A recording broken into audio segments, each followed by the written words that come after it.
Hello, it's Joyce Tanyan talking to you from Livestock, Kenya. I just took a moment out of our seminar to talk to you about this amazing thing that happened to us and our livestock keeper groups this week, which is they received the gift of manual hay baling machines.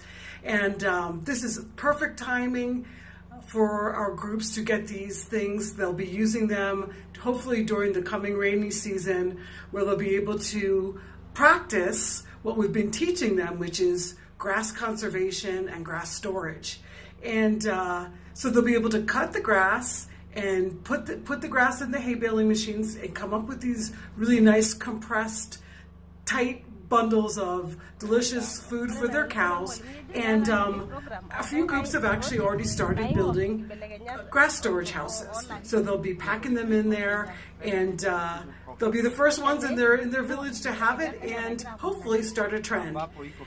It's kind of revolutionary because the communities, they're nomadic people who have moved around. So cutting grass and storing it isn't something that they've been doing.